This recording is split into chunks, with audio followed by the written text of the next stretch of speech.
पंखा ठंडा हवा देता है।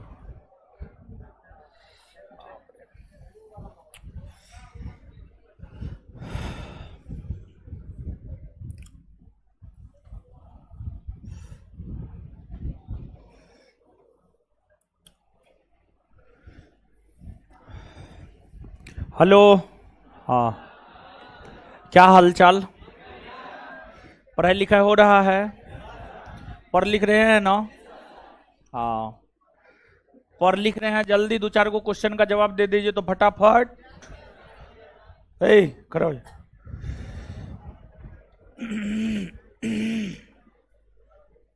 क्या पढ़ा रहे हैं? बंगाल। बंगाल।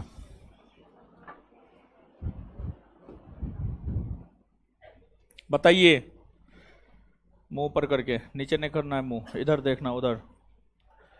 अलीनगर का संधि कब हुआ है? शांत रहिए। आए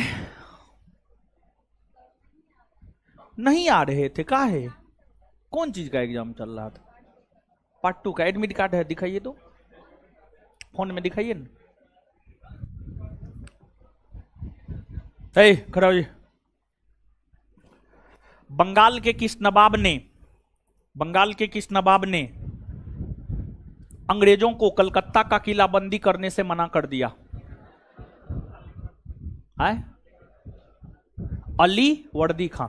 और बंगाल के किस नवाब ने अंग्रेजों को कलकत्ता का किलाबंदी करने का अधिकार दिया? है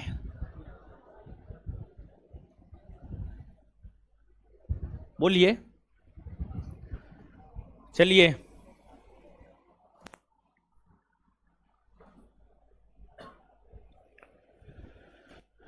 क्या नाम है जी? पापा का नाम?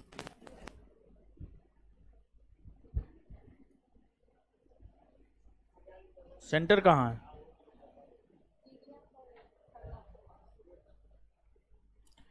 दो पांच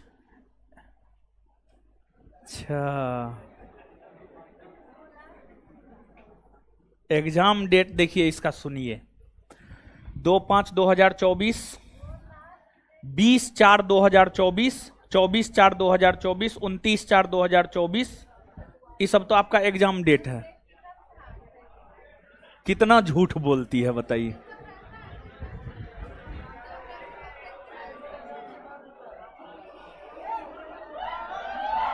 पकड़िए, बहुत बहाना बनाते हैं आप। प्रैक्टिकल था। ऊपर वाले क्लासरूम में आवाज कम है, थोड़ा साउंड बढ़ा दीजिए।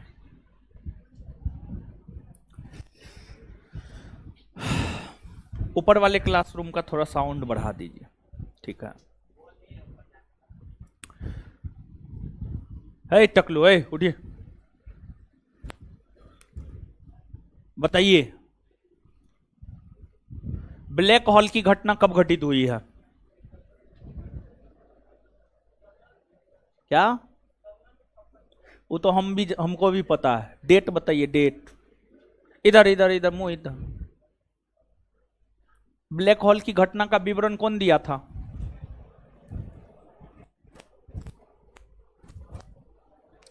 कौन दिया था? हॉलवेल। बैठ जाइए।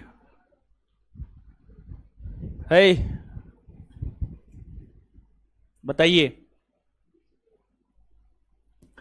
पलासी के युद्ध का तत्कालिक कारण?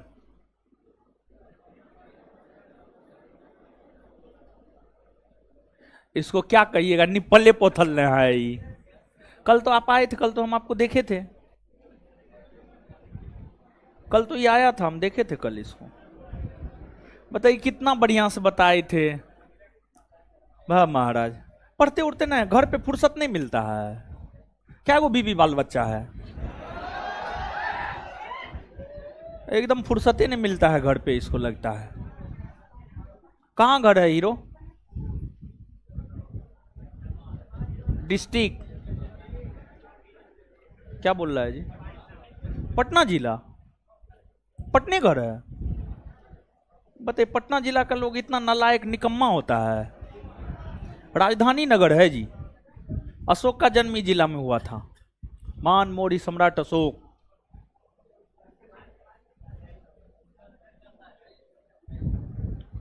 एकदम नालायक निकम्मा आदमी है जी।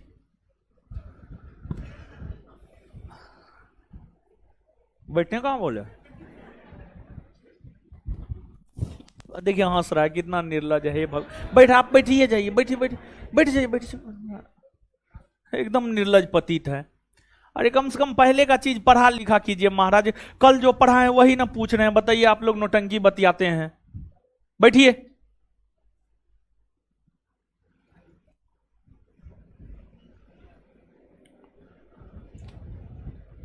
हटाइए कमेंट।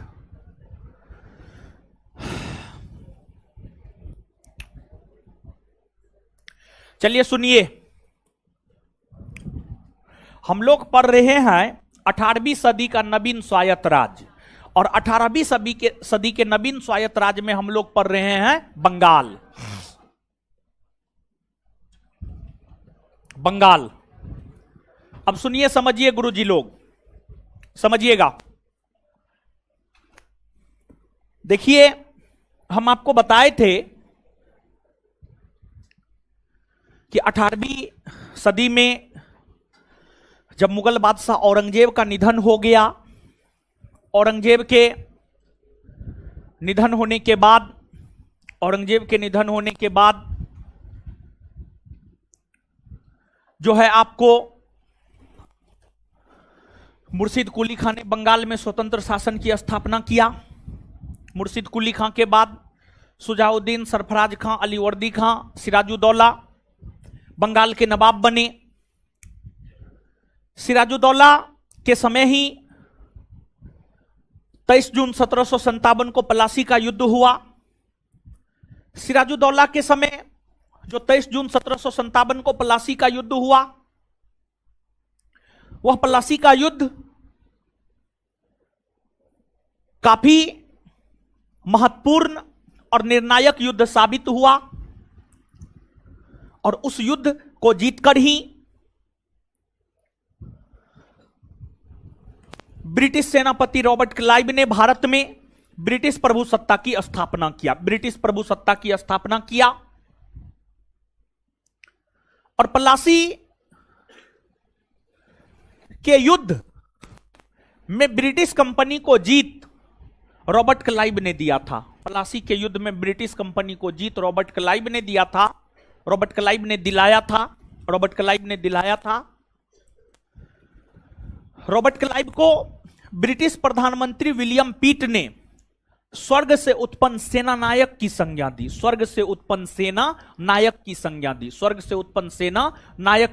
दी।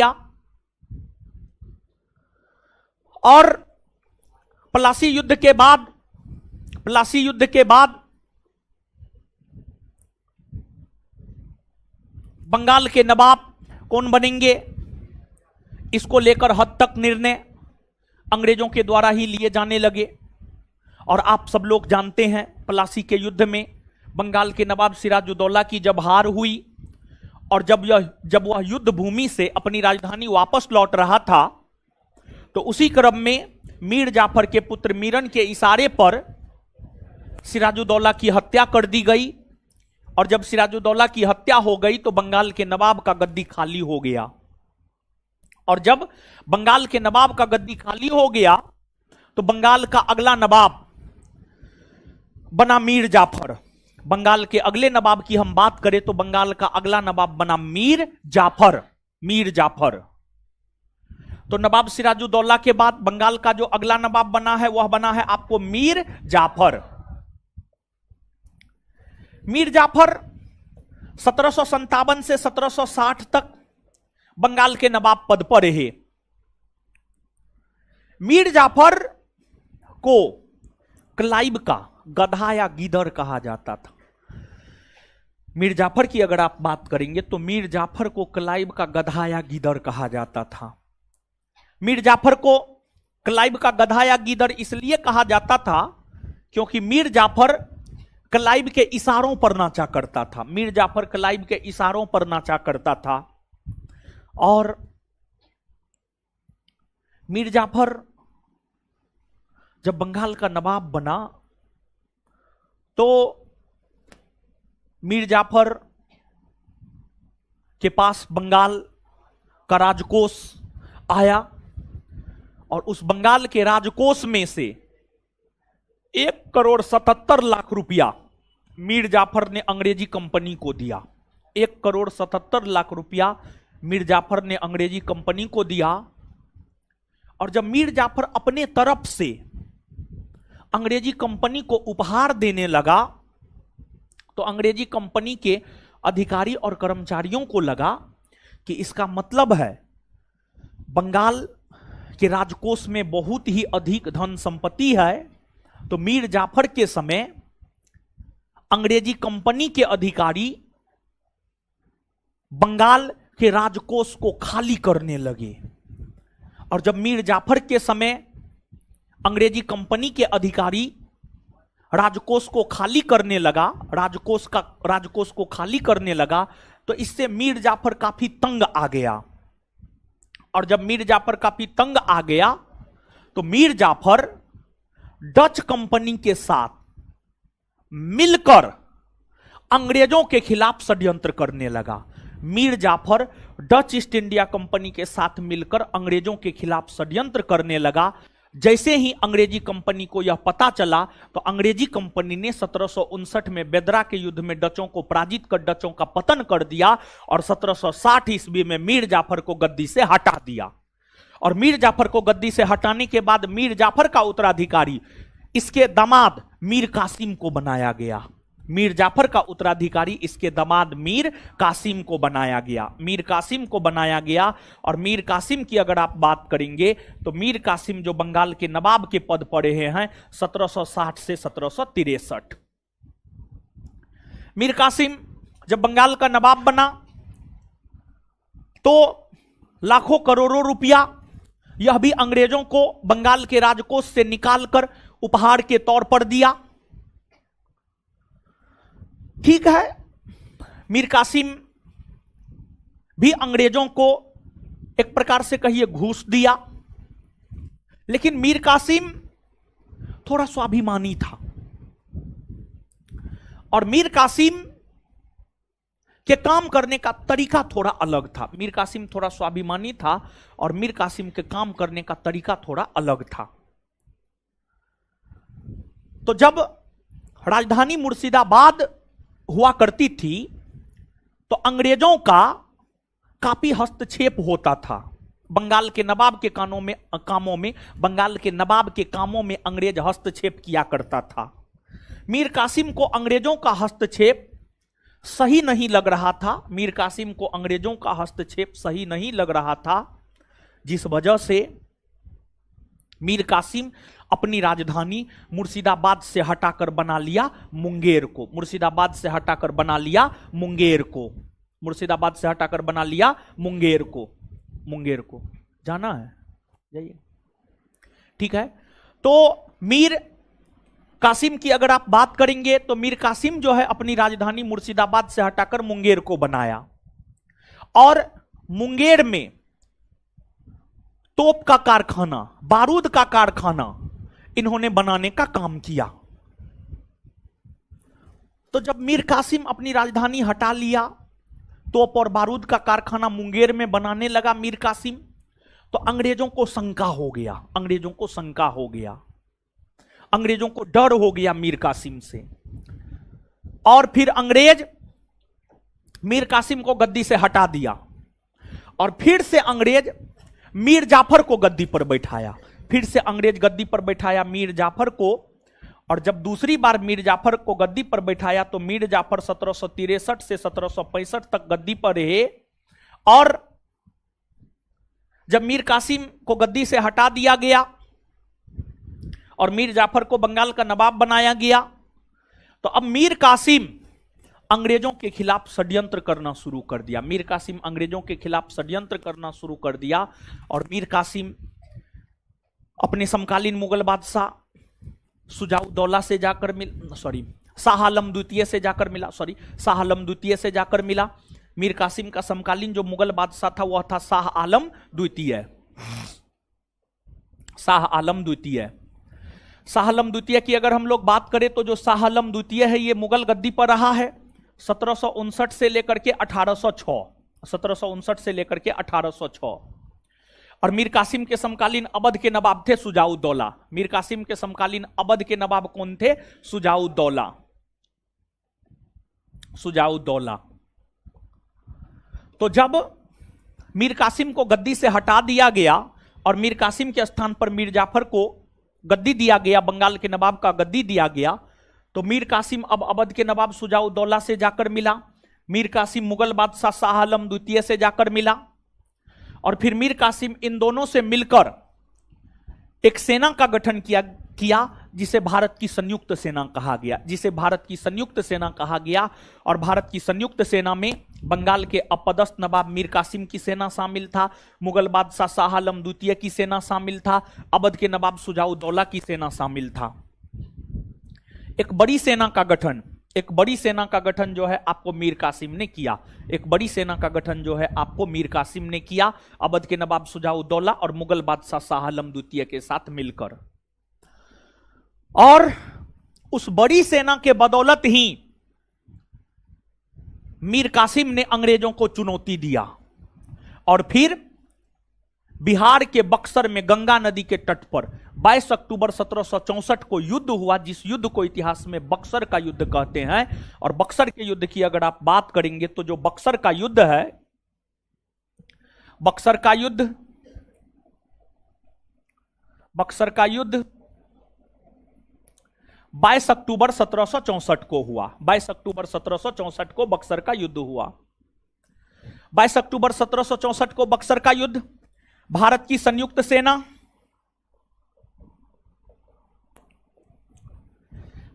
संयुक्त सेना और ब्रिटिश ईस्ट इंडिया कंपनी के सेना के बीच हुआ। ब्रिटिश ईस्ट इंडिया कंपनी के सेना के बीच हुआ। भारत की संयुक्त सेना और ब्रिटिश ईस्ट इंडिया कंपनी के बीच 22 अक्टूबर 1764 को बक्सर का युद्ध हुआ। इस बक्सर के युद्ध में ब्रिटिश ईस्ट इंडिया कंपनी की सेना के तरफ से नेतृत्व किया था Hector Munro. British East India company के सेना के तरफ से नेतृत्व किया था हेक्टर मुंडो। हेक्टर मुंडो नेतृत्व किया था। और भारत की संयुक्त सेना की अगर बात की जाए तो भारत की संयुक्त सेना में आपको बंगाल के अपदस्थ नवाब मीर कासिम शामिल था, अवध के नवाब शुजाउद्दौला शामिल था और मुगल बादशाह शाह आलम द्वितीय शामिल था। ये सभी लोग भारत की संयुक्त सेना में शामिल था और इन सभी में भारत की संयुक्त सेना का नेतृत्व किया था अवध के नवाब शुजाउद्दौला। भारत की संयुक्त सेना का नेतृत्व किया था। इतनी बड़ी सेना होने के बावजूद भी ब्रिटिश ईस्ट इंडिया कंपनी की सेना बक्सर के युद्ध में भारत की संयुक्त सेना को पराजित कर दिया। और बक्सर का युद्ध वास्तविक तौर पर एक युद्ध था और इस युद्ध में अंग्रेजों की जीत हुई। और इस युद्ध में अंग्रेजों के जीत के पीछे कारण क्या था?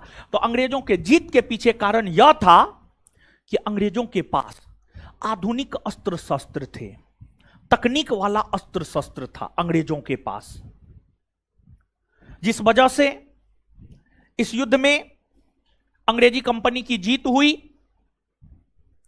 और यह एक वास्तविक युद्ध था। भारत में ब्रिटिश कंपनी की स्थापना में सबसे निर्णायक युद्ध बक्सर का युद्ध माना जाता है। भारत में ब्रिटिश कंपनी के स्थापना में, भारत में ब्रिटिश कंपनी के स्थापना में सबसे निर्णायक युद्ध बक्सर का युद्ध माना जाता है। गौर से आप इस बात को सुनिएगा। भारत में पलासी के युद्ध से ब्रिटिश प्रभुसत्ता की स्थापना हुई है। लेकिन अगर प्रश्न यह रहे सबसे निर्णायक युद्ध कौन है जिसने भारत में वास्तविक तौर पर ब्रिटिश प्रभुसत्ता की स्थापना की है, तो आंसर हो जाएगा इसका बक्सर का युद्ध। क्या हो जाएगा आंसर? बक्सर का युद्ध। तो भारत में जो ब्रिटिश प्रभुसत्ता की स्थापना हुई है, भारत में जो अंग्रेजी शासन की स्थापना हुई है, भारत में अंग्रेजी शासन की स्थापना में सबसे निर्णायक युद्ध की अगर बात की जाए तो सबसे निर्णायक युद्ध माना जाता है बक्सर के युद्ध को। सबसे निर्णायक युद्ध माना जाता है बक्सर के युद्ध को। अब आप देखिएगा, बक्सर के युद्ध हुए, भारत की संयुक्त सेना की हार हुई, और इस बक्सर के युद्ध की समाप्ति की अगर हम लोग बात करें तो बक्सर के युद्ध की समाप्ति इलाहाबाद के संधि के तहत हुआ है। कौन संधि के तहत?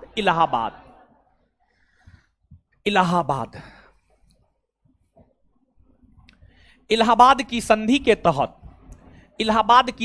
तहत जो है आपको बक्सर के युद्ध की समाप्ति हुई है। इलाहाबाद की संधि के तहत बक्सर के युद्ध की समाप्ति हुई है। बक्सर के युद्ध की समाप्ति हुई है।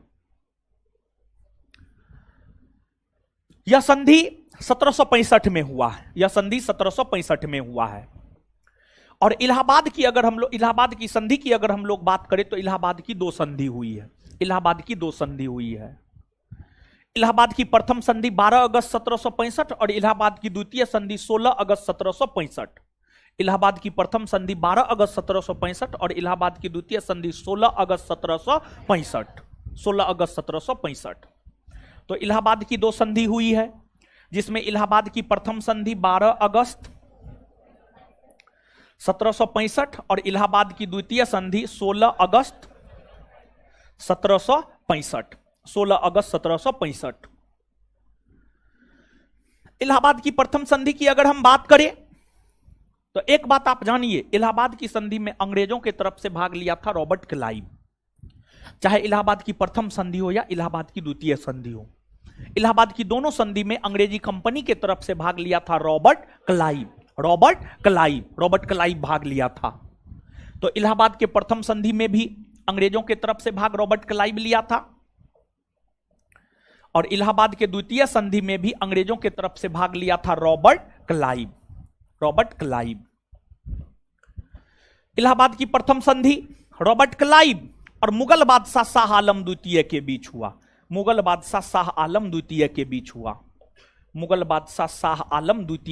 हुआ। वही इलाहाबाद की द्वितीय संधि की अगर हम लोग बात करें तो जो इलाहाबाद की द्वितीय संधि है यह रॉबर्ट क्लाइव और अवध के नवाब शुजाउद्दौला के बीच हुआ।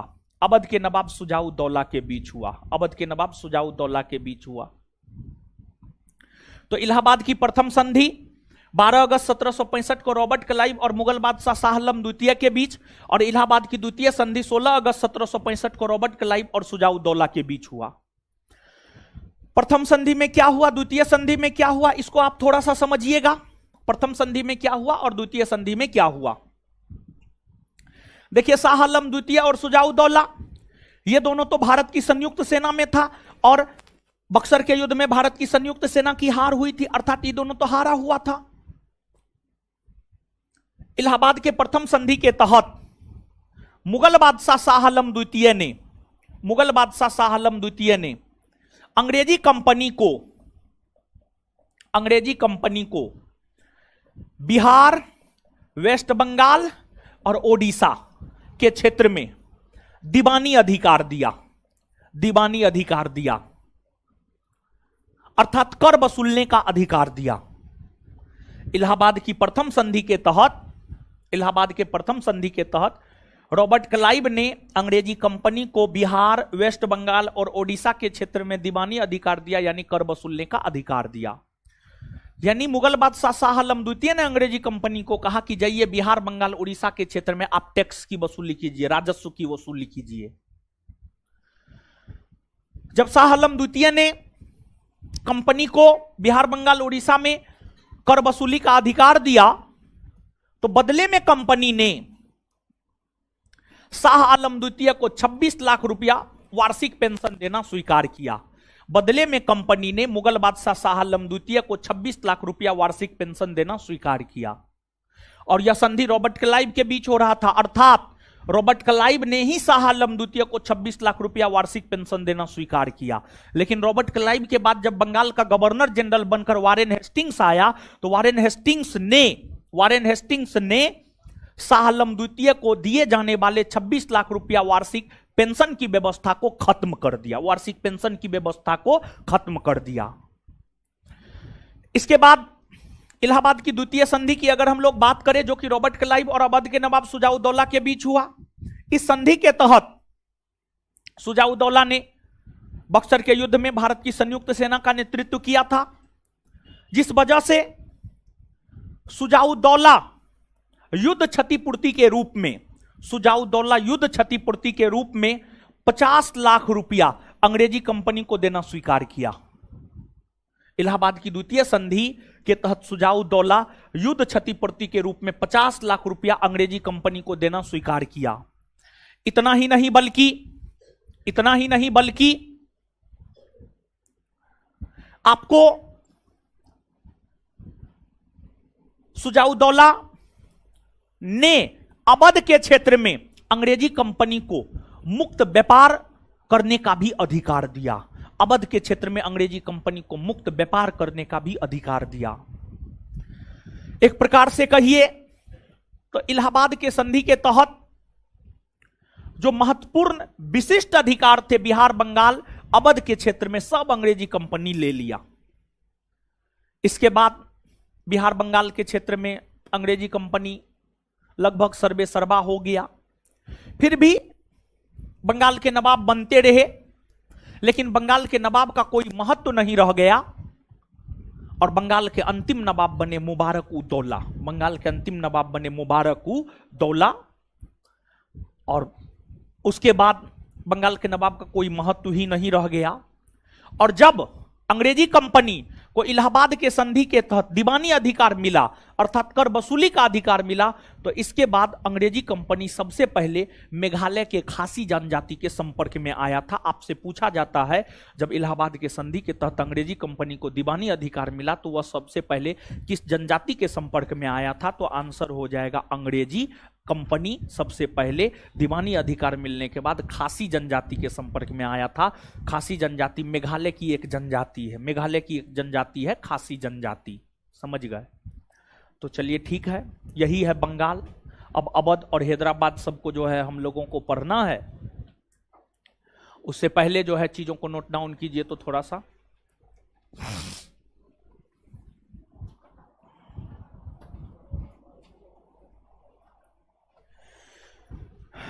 लिखिए।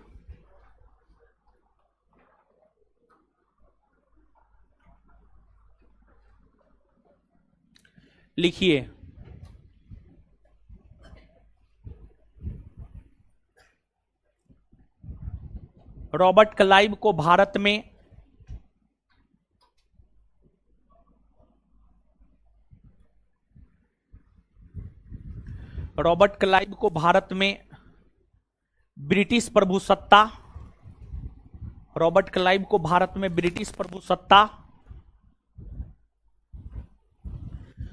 पॉइंट में लिखा रहे हैं, जहां तक लिखे हैं उससे अगला पॉइंट। रॉबर्ट क्लाइव को भारत में ब्रिटिश प्रभुसत्ता का संस्थापक,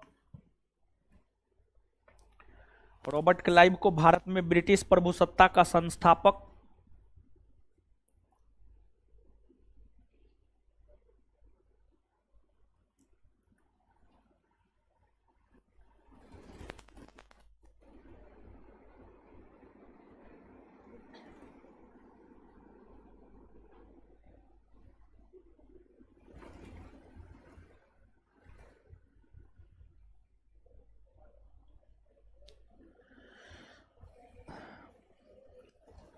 रॉबर्ट क्लाइव को भारत में ब्रिटिश प्रभुसत्ता का संस्थापक है। कुर्सी साफ कीजिए जी।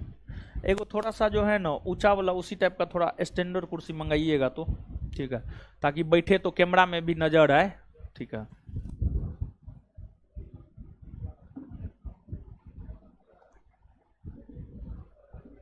ये कुर्सी पर बैठते हैं ना, कैमरा में नजर ही नहीं आते हैं। ऑनलाइन वाला को लगता है कहाँ चले गए, है ना, वो पुराना है, पुराना अपने बैठेंगे। चलिए एक को मंगा दीजिएगा तो। लिखिए, है लिखिए, है लिखिए, है शांत रहिए। अभी उठा करके पूछेंगे, क्वेश्चन पूछेंगे तो सबको सांप सूंघ जाता है। ऐसे कितना चपर चपर बोलता है। क्वेश्चन पूछते हैं तो नानी याद आ जाता है। परीक्षा मई में है कहेगा अप्रैल में है।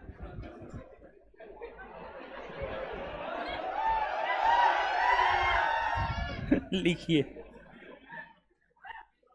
लिखिए। रॉबर्ट क्लाइव को भारत में ब्रिटिश प्रभुसत्ता का संस्थापक माना जाता है, माना जाता है। नेक्स्ट पॉइंट, अगला पॉइंट।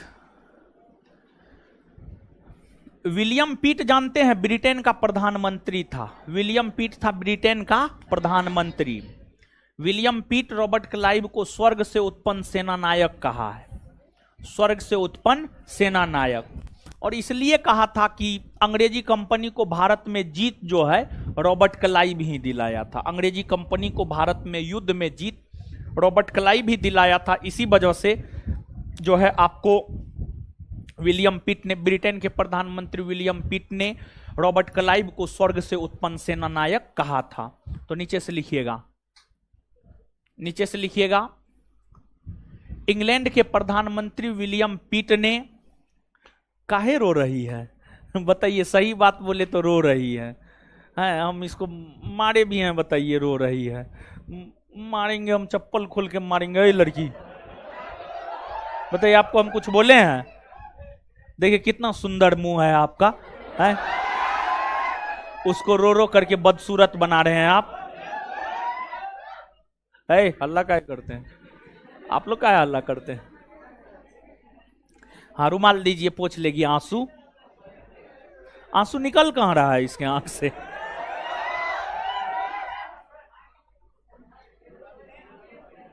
चुप हो जाइए,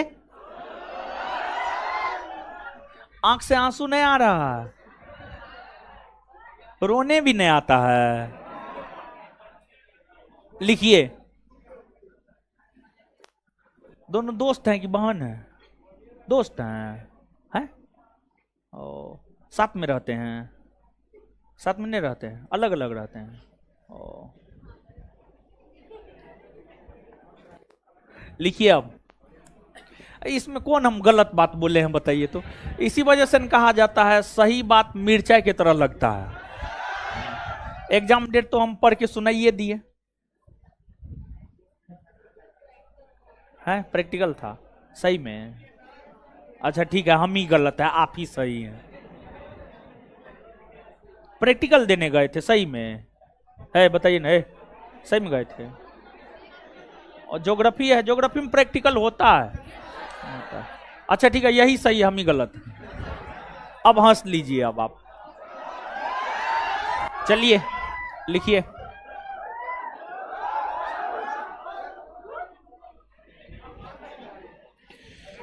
इंग्लैंड के प्रधानमंत्री विलियम पिट ने, विलियम पिट लिखना पड़ेगा। इंग्लैंड के प्रधानमंत्री विलियम पिट ने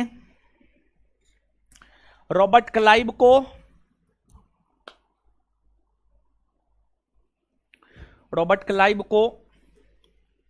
स्वर्ग से उत्पन्न सेना नायक, रॉबर्ट क्लाइव को स्वर्ग से उत्पन्न सेना नायक,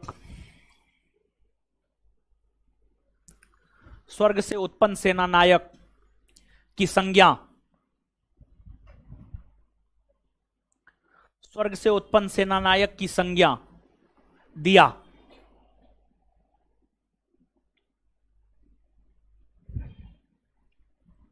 नेक्स्ट पॉइंट, सिराजुद्दौला की हत्या के बाद बंगाल का अगला नवाब, पॉइंट वाइज ही लिखिए। सिराजुद्दौला की हत्या के बाद बंगाल का अगला नवाब,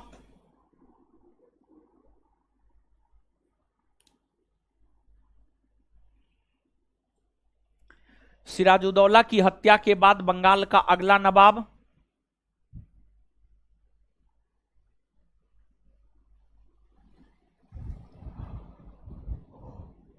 सिराजुद्दौला की हत्या के बाद बंगाल का अगला नवाब मीर जाफर बना। मीर जाफर बना।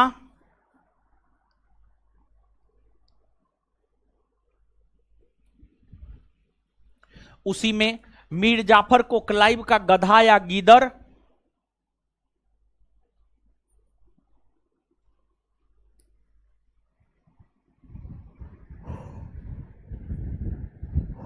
मीर जाफर को क्लाइव का गधा या गीदड़? मीर जाफर को क्लाइव का गधा या गीदड़?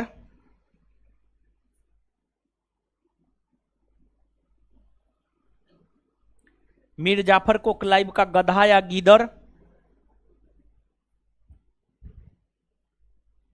कहा जाता था क्योंकि वे क्लाइव के इशारों पर काम करता था। क्योंकि वे क्लाइव के इशारों पर काम किया करता था। क्योंकि वे क्लाइव के इशारों पर काम किया करता था। क्योंकि वे क्लाइव के इशारों पर काम किया करता था। क्योंकि वे क्लाइव के इशारों पर काम किया करता था। नेक्स्ट पॉइंट, मीर जाफर ने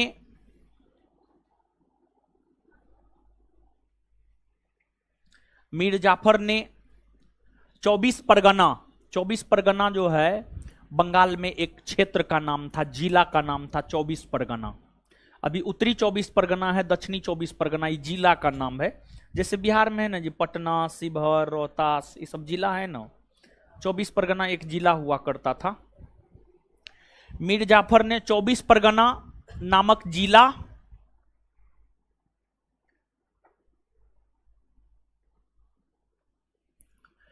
मीर जाफर ने 24 परगना नामक जिला और 1,77,00,000 रुपया और 1,77,00,000 रुपया और 1,77,00,000 रुपया अंग्रेजी कंपनी को दिया।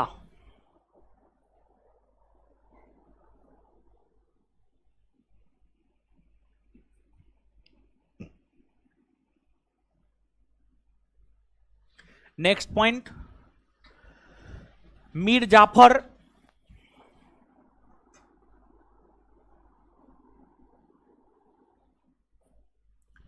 मीर जाफर मीर जाफर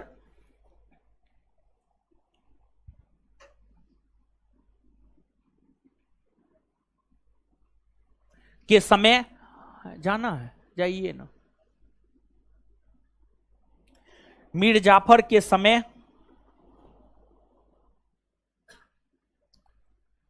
मीर जाफर के समय मीर जाफर के समय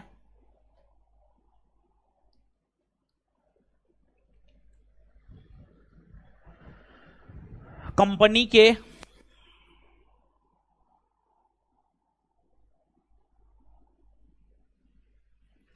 अधिकारी और कर्मचारी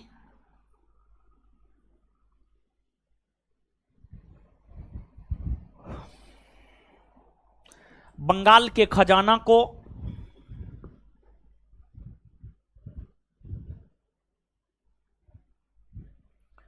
बंगाल के खजाना को खाली करने में लग गए।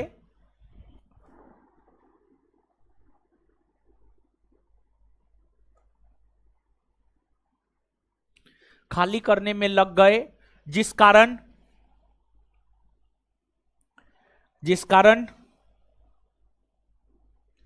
मीर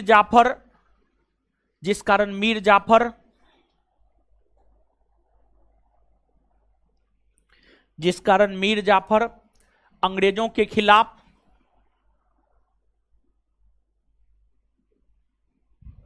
षड्यंत्र करने लगे। जिस कारण मीर जाफर अंग्रेजों के खिलाफ षड्यंत्र करने लगे।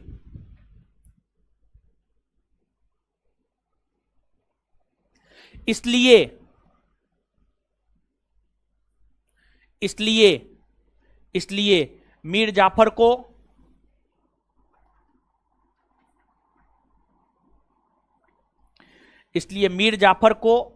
बंगाल के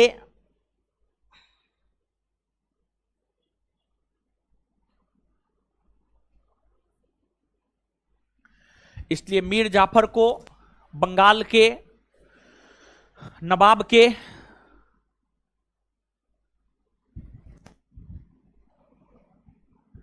गद्दी से हटा दिया गया। बंगाल के नवाब के गद्दी से हटा दिया गया।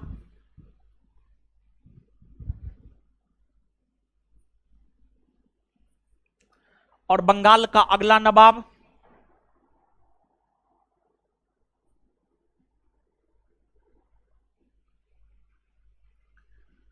उसके दामाद मीर कासिम को बनाया गया। और बंगाल का अगला नवाब उसके दामाद मीर कासिम को बनाया गया।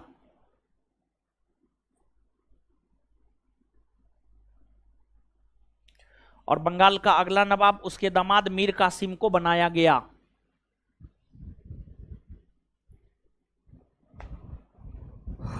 Next point,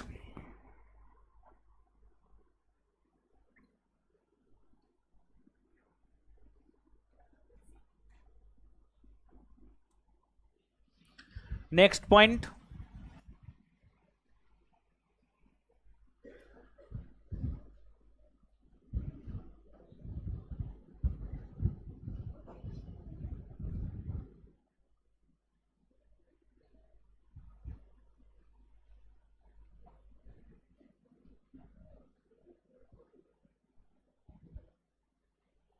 next point, Mir Qasim नवाब बनने के बाद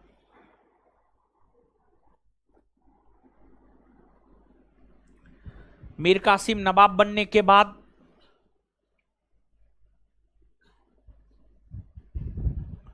मीर कासिम नवाब बनने के बाद अपनी राजधानी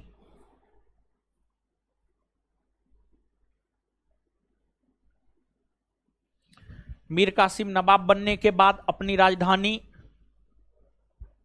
ढाका से मुर्शिदाबाद से स्थानांतरित कर मीर कासिम नवाब बनने के बाद अपनी राजधानी मुर्शिदाबाद से स्थानांतरित कर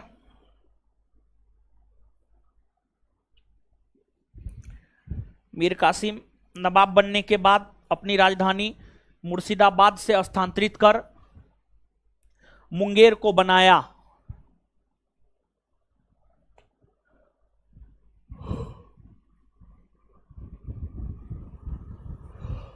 मुंगेर को बनाया तथा मुंगेर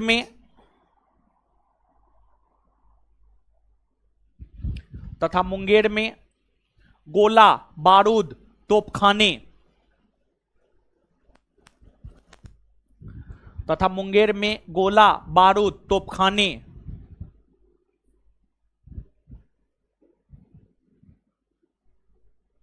तथा मुंगेर में गोला बारूद तोपखाने का कारखाना तोपखाने का कारखाना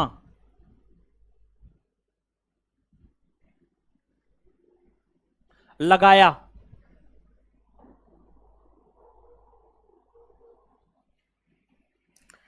अब आगे हेडिंग मारिएगा, बक्सर का युद्ध।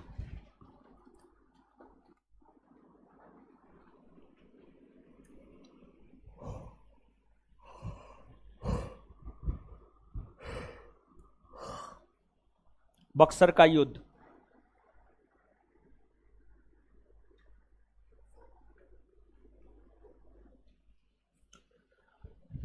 यह युद्ध 22 अक्टूबर 1764 ईस्वी को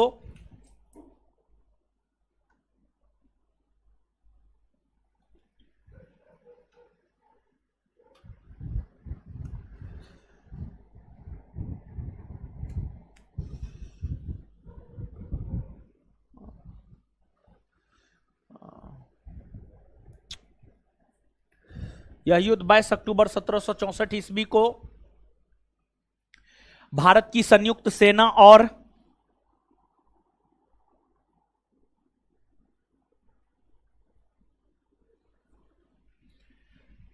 भारत की संयुक्त सेना और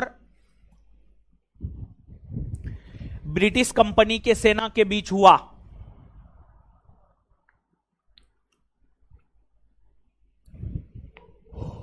भारत की संयुक्त सेना और ब्रिटिश कंपनी के सेना के बीच हुआ। भारत की संयुक्त सेना और ब्रिटिश कंपनी के सेना के बीच हुआ।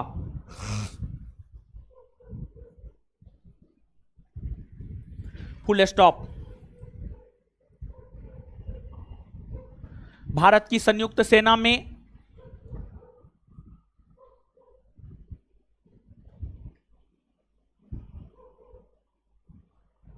उसी में लिखते जाइएगा, जब तक बोलेंगे अगला पॉइंट या पैराग्राफ चेंज करने नहीं तब तक उसी में लिखते जाइएगा।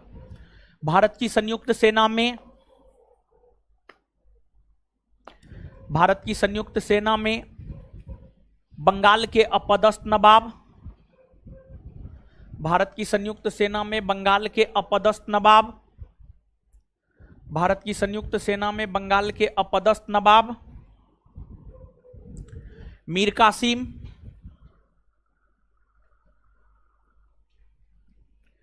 कोमा अवध के नवाब सुजाउद्दौला,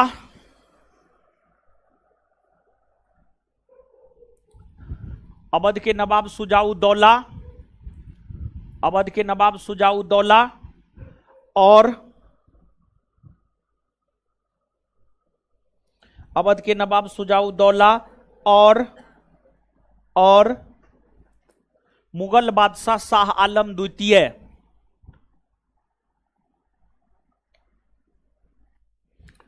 और मुगल बादशाह शाह आलम द्वितीय, और मुगल बादशाह शाह आलम द्वितीय, और मुगल बादशाह शाह आलम द्वितीय शामिल था, और मुगल बादशाह शाह आलम द्वितीय शामिल था, और मुगल बादशाह शाह आलम द्वितीय शामिल था, मुगल बादशाह शाह आलम द्वितीय शामिल था। इस युद्ध में भारत की संयुक्त, उसी में इस युद्ध में भारत की संयुक्त सेना का नेतृत्व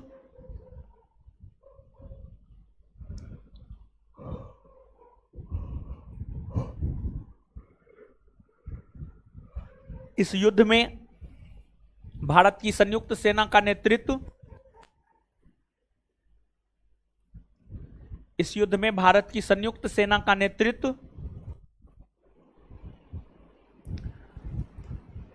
अवध के नवाब सुजाउद्दौला ने किया।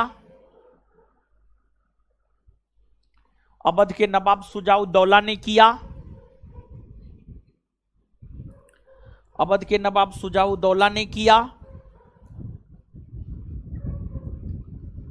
अवध के नवाब सुजाउद्दौला ने किया। तो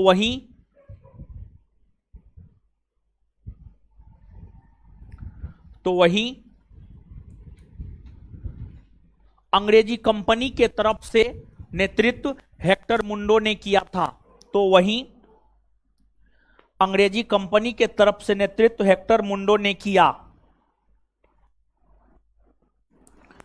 तो वहीं अंग्रेजी कंपनी के तरफ से नेतृत्व हेक्टर मुंडो ने किया।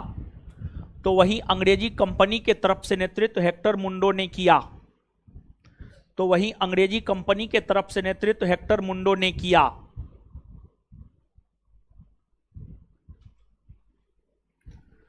इस युद्ध में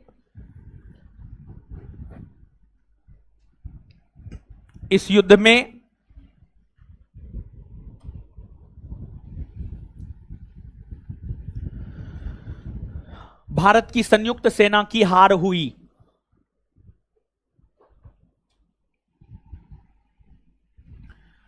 इस युद्ध में भारत की संयुक्त सेना की हार हुई। इस युद्ध में भारत की संयुक्त सेना की हार हुई।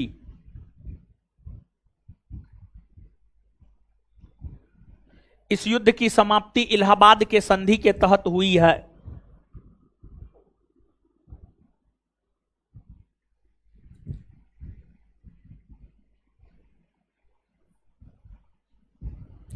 इस युद्ध की समाप्ति इलाहाबाद के संधि के तहत हुई है। इस युद्ध की समाप्ति इलाहाबाद के संधि के तहत हुई है।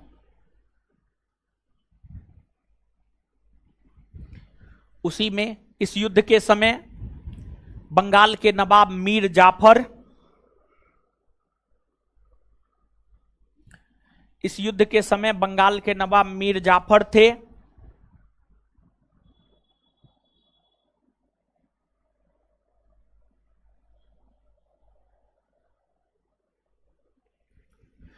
इस युद्ध के समय बंगाल के नवाब मीर जाफर थे। इस युद्ध के समय बंगाल के नवाब मीर जाफर थे। इस युद्ध के समय बंगाल के नवाब मीर जाफर थे।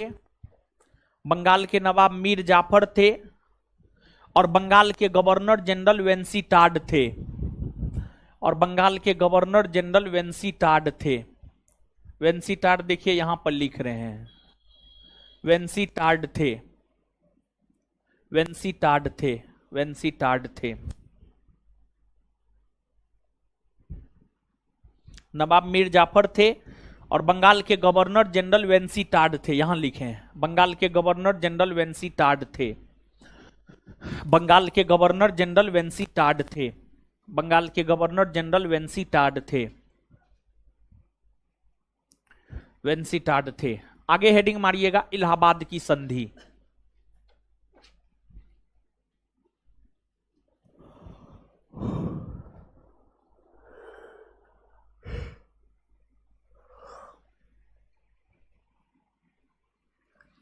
इलाहाबाद की संधि डैश दे करके, डैश दे करके। इलाहाबाद की दो संधि हुई है।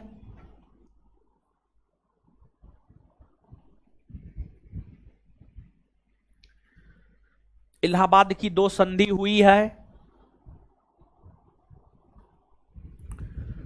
जिसमें प्रथम संधि 12 अगस्त 1765, जिसमें प्रथम संधि 12 अगस्त 1765,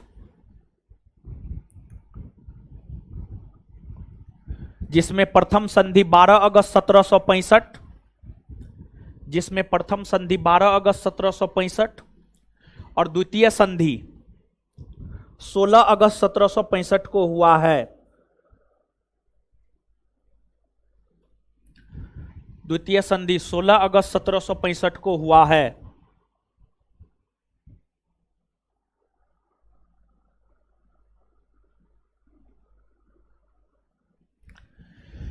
इलाहाबाद की प्रथम संधि, उसी में कंटिन्यू। इलाहाबाद की प्रथम संधि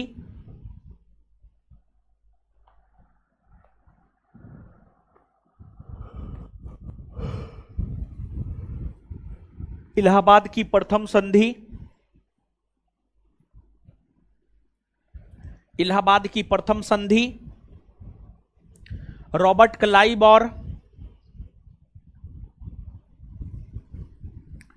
इलाहाबाद की प्रथम संधि रॉबर्ट क्लाइव और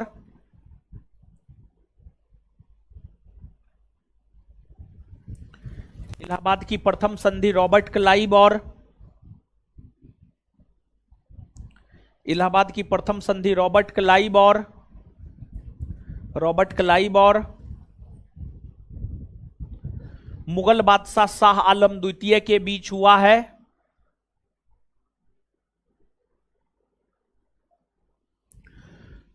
मुगल बादशाह शाह आलम द्वितीय के बीच हुआ है।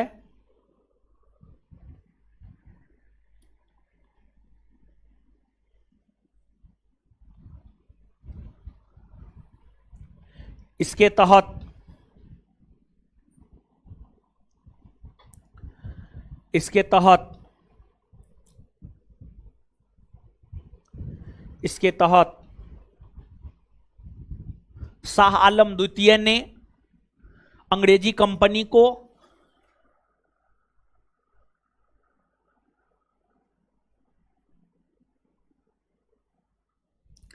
इसके तहत शाह आलम द्वितीय ने अंग्रेजी कंपनी को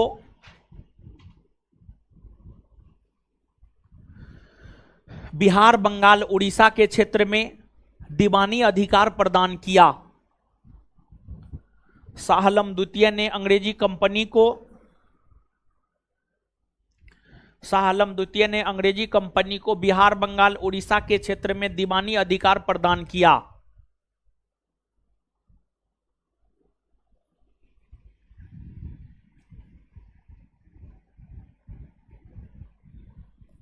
दीवानी अधिकार प्रदान किया, फुल स्टॉप। दीवानी अधिकार मिलने के बाद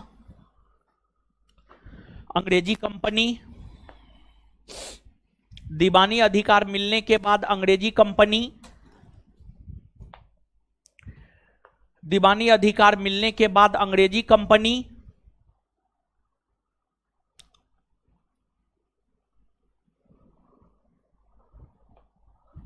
दीवानी अधिकार मिलने के बाद अंग्रेजी कंपनी सबसे पहले खासी जनजाति के संपर्क में आया। सबसे पहले खासी जनजाति के संपर्क में आया। सबसे पहले खासी जनजाति के संपर्क में आया। सबसे पहले खासी जनजाति के संपर्क में आया। सबसे पहले खासी जनजाति के संपर्क में आया।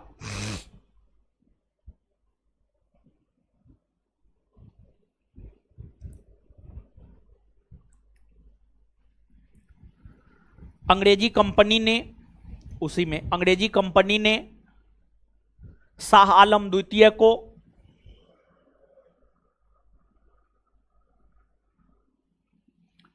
अंग्रेजी कंपनी ने शाह आलम द्वितीय को अंग्रेजी कंपनी ने शाह आलम द्वितीय को शाह आलम द्वितीय को अंग्रेजी कंपनी ने शाह आलम द्वितीय को शाह आलम द्वितीय को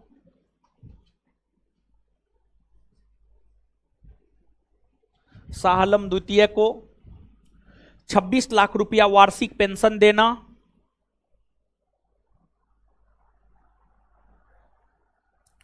26 लाख रुपया वार्षिक पेंशन देना,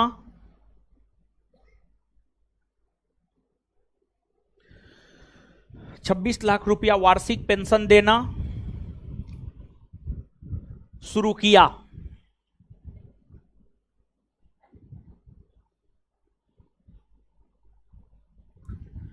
बाद के दिनों में जाकर वारेन हेस्टिंग्स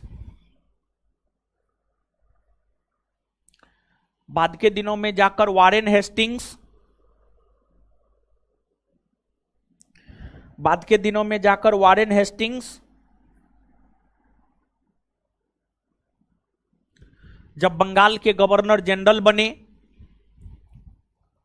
वारेन हेस्टिंग्स जब बंगाल के गवर्नर जनरल बने, वारेन हेस्टिंग्स जब बंगाल के गवर्नर जनरल बने, वारेन हेस्टिंग्स जब बंगाल के गवर्नर जनरल बने, तो उन्होंने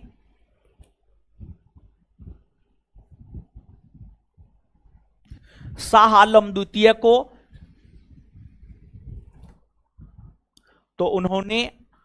शाह आलम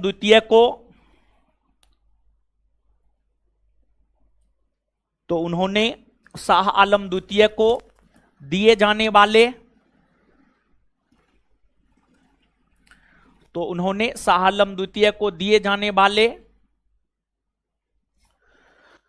शाह आलम द्वितीय को दिए जाने वाले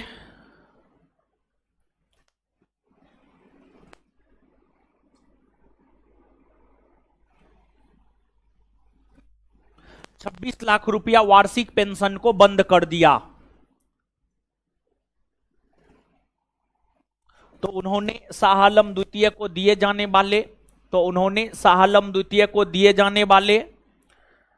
26 लाख रुपया वार्षिक पेंशन को बंद कर दिया।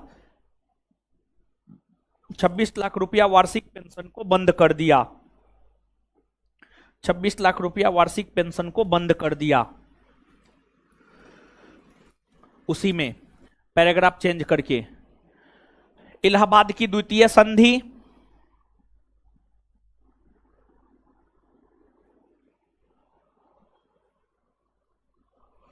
इलाहाबाद की द्वितीय संधि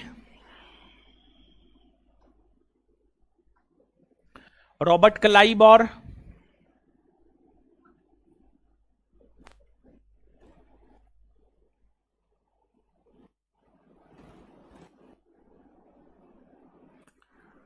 इलाहाबाद की द्वितीय संधि रॉबर्ट क्लाइव और अवध के नवाब शुजाउद्दौला के बीच हुआ।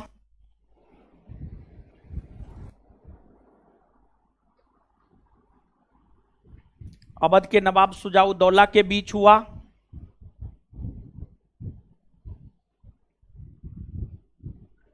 इलाहाबाद की द्वितीय संधि रॉबर्ट क्लाइव और अवध के नवाब शुजाउद्दौला के बीच हुआ।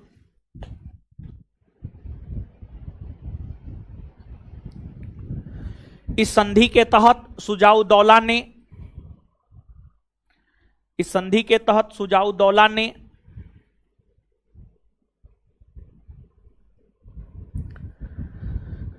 इस संधि के तहत शुजाउद्दौला ने युद्ध हार जाने के तौर पर इस संधि के तहत शुजाउद्दौला ने युद्ध हार जाने के तौर पर इस संधि के तहत शुजाउद्दौला ने युद्ध हार जाने के तौर पर इस संधि के तहत शुजाउद्दौला ने युद्ध हार जाने के तौर पर 50 लाख रुपया 50 लाख रुपया अंग्रेजी कंपनी को देना स्वीकार किया।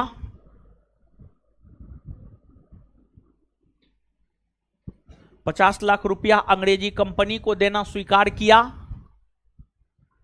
50 लाख रुपया अंग्रेजी कंपनी को देना स्वीकार किया।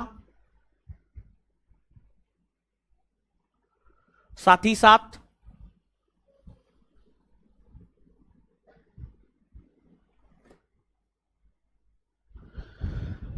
ही साथ अवध के क्षेत्र में व्यापारिक छूट भी दिया।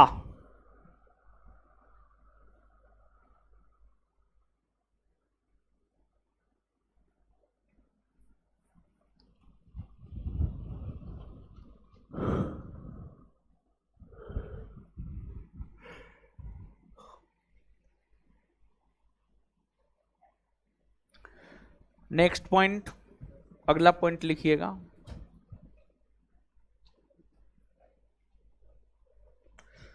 बंगाल का अंतिम नवाब मुबारक-उद-दौला बना।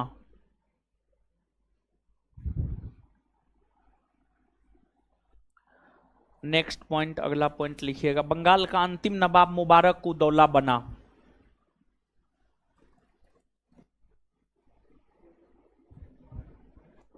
बंगाल का अंतिम नवाब मुबारक-उद-दौला बना। चलिए अब हम लोग पढ़ेंगे अवध और हैदराबाद को। सबसे पहले अब हम लोग अवध को पढ़ेंगे, अवध। लेकिन अवध को पढ़ेंगे परंतु उससे पहले जितना समझाए हैं लिखाए हैं उसको पढ़िए, याद करवाएंगे तब आगे बढ़ेंगे।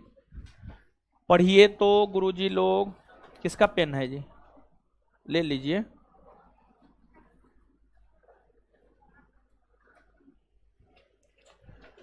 पढ़िए, जितना अभी समझाए हैं लिखाए हैं पढ़िए।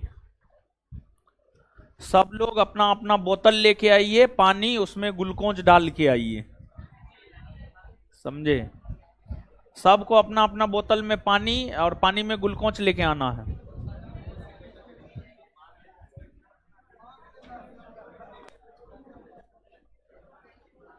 पढ़िए, पढ़ने न बोले हैं, क्या नौटंकी बतिया रहे हैं? है पढ़िए जल्दी जल्दी। है लड़की सब पढ़िए, इधर उधर क्या कर रहे हैं आप लोग? है पढ़िए।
पढ़ लिए? आइए तो, आइए आइए बोर्ड पे। पलासी के युद्ध में जब नवाब सिराजुद्दौला की हार हो गई तो नवाब सिराजुद्दौला के बाद बंगाल का अगला नवाब कौन बना? है मीर क्लाइव का गधा या गीदड़ किसे कहते? आए अंग्रेजी कंपनी को 24 परगना का क्षेत्र कौन दिया? कौन दिया? और मीर जाफर जब बाद में अंग्रेजी कंपनी के खिलाफ षड्यंत्र करने लगा तो मीर जाफर को गद्दी से हटाकर किसको गद्दी पर बैठाया? मीर किसको गद्दी पर बैठाया गया? बंगाल की राजधानी को मुर्शिदाबाद से मुंगेर कौन बनाया? कौन बनाया? कौन बनाया? बंगाल के किस नवाब ने मुंगेर में तोपखाना बारूद खाने का निर्माण? किसने? और इसके बाद बक्सर का युद्ध कब हुआ है? 22 अक्टूबर 1700। बक्सर का युद्ध कब हुआ है? 22 अक्टूबर 1700। बक्सर का युद्ध भारत की संयुक्त सेना और अंग्रेजी कंपनी के बीच हुआ है। बक्सर के युद्ध में जो भारत की संयुक्त सेना और अंग्रेजी कंपनी लड़ी थी, उस भारत की संयुक्त सेना में कौन कौन लोग शामिल थे? मीर कासिम, अवध के नवाब शुजाउद्दौला और मुगल बादशाह शाह आलम द्वितीय। तो बक्सर के युद्ध में जो भारत की संयुक्त सेना लड़ी थी, भारत की संयुक्त सेना में कौन कौन शामिल था? भारत की संयुक्त सेना में कौन कौन शामिल था? एक बार फिर से बताइए, भारत की संयुक्त सेना में कौन कौन शामिल था? क्लियर है? चलिए, इसके बाद जो है आप आगे बतलाइएगा कि भारत की संयुक्त सेना का नेतृत्व बक्सर के युद्ध में कौन किया था? हाँ? कौन किया था? कौन किया था? शुजाउद्दौला। और इसके बाद अंग्रेजी कंपनी के तरफ से नेतृत्व कौन किया था? हेक्टर। बक्सर के युद्ध में किसकी जीत हुई? अंग्रेजी कंपनी। बक्सर के युद्ध में किसकी जीत हुई? बक्सर के युद्ध के समय बंगाल के नवाब कौन थे? मीर जाफर। मीर। बक्सर के युद्ध के समय बंगाल के नवाब कौन थे? बक्सर के युद्ध के समय बंगाल के नवाब। और बक्सर के युद्ध के समय बंगाल के गवर्नर जनरल वेंसी टाट। कौन था? वेंसी। बक्सर के युद्ध के समय बंगाल का नवाब। पागल सब, क्वेश्चन नहीं सुनता है। जाओ, हो गया, छुट्टी हो गया, जाओ भागो।